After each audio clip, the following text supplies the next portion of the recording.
ভগবান শ্রী রামচন্দ্র স্বয়ং এই একাদশী ব্রত পালন করেছিলেন। অর্থাৎ মোহিনী একাদশী ব্রত কবে এবং কিভাবে পালন করবেন। পূর্ব পুরাণে বর্ণনা করা হয়েছে বৈশাখ মাসের শুক্লপক্ষের এই একাদশীর নাম মোহিনী একাদশী ব্রত, যা আগামী 27শে এপ্রিল রোজ সোমবার। এবং বৈশাখ মাসে এই একাদশী পড়াই অত্যন্ত গুরুত্বপূর্ণ এবং মাহাত্ম্যপূর্ণ।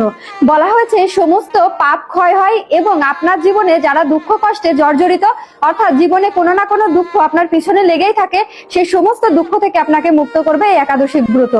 সরস্বতী নদীর তীরে ভদ্রাবতী নামে একটা নগরী ছিল এবং সেখানে ধনপাল নামে একজন বৈশ্য ছিল। তার 5 জন পুত্র ছিল। সেই 5 জন পুত্রের ভিতর একজন ছিল ধৃষ্টবুদ্ধি। কিন্তু ধৃষ্টবুদ্ধি ছিল প্রচন্ড দুরাচারী, অর্থাৎ তিনি যত প্রকার পাপ কর্মাদি আছে সমস্ত কর্ম করতেন।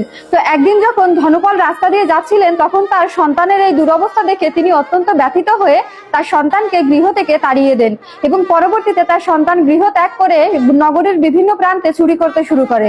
এরপরে রাজার লোকেরা, প্রহরীরা তাকে এক সময় ধরে নিয়ে গিয়ে রাজ্যের কারাগারে বন্দী করে রাখে। কিন্তু ধনপাল যেহেতু সম্মানীয় ব্যক্তি ছিল, তাই বারবার তার পুত্রকে ছেড়ে দিলেও সে সেই পাপ কার্য থেকে মুক্ত হচ্ছিল না। এর পরবর্তীতে তাকে দীর্ঘদিন কারাগারে রাখার পরে সে বনবাসে চলে যায় এবং বনবাসে গিয়ে তিনি পশু হত্যা করতে থাকে এবং সেগুলো আহার করে জীবনযাপন করতে থাকে। এক পর্যায়ে গিয়ে তার জীবন এতটাই কষ্ট, দুঃখ, কষ্টে ভারাক্রান্ত হয়ে পড়ে যে সে বুঝতে পারে না যে এর থেকে কিভাবে মুক্ত হবে। এরপরে সে কাছেই একজন ঋষির আশ্রম থাকে, সেই আশ্রমে গিয়ে উপস্থিত হয়।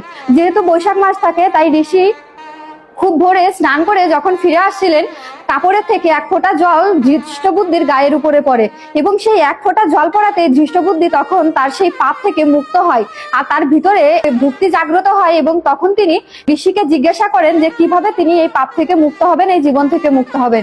তখন তো সেই ঋষি বলে যে যার জীবনে যত প্রকার দুঃখ কষ্ট আছে সমস্ত দুঃখ কষ্ট থেকে সে মুক্ত হতে পারবে, সমস্ত পাপ থেকে সে মুক্ত হতে পারবে শুধুমাত্র বৈশাখ মাসের এই মোহিনী একাদশী ব্রত পালন করলে। তুমি এই ব্রত পালন করো। তখন ধৃষ্টবুদ্ধি নিষ্ঠা সহকারে একাদশী ব্রত পালন করে এবং তিনি মৃত্যুর পরে একদম রথে চড়ে বৈকুণ্ঠ ধামে গমন করে। তাই বলা হয়েছে যজ্ঞ, তীর্থস্থান, দান ইত্যাদি কোনো পুণ্যকর্ম এই একাদশীর সমান নয়। এবং এই একাদশী ব্রত কথা যারা শ্রবণ করে তারা সহস্র গাভীদানের ফল লাভ করে। তাই নিজে একাদশী ব্রত পালন করবেন, অপরকে উৎসাহিত করবেন। বাংলাদেশ এবং ভারতের পালনের সময় আমি এখানে স্ক্রিনে উল্লেখ করে দিব, অবশ্যই দেখে নেবেন। আর ভিডিওটা শেয়ার করবেন। কে কে কত বছর ধরে একাদশী ব্রত পালন করেন সেটাও কমেন্ট করে জানাবেন। হরে ভগবান শ্রী রামচন্দ্র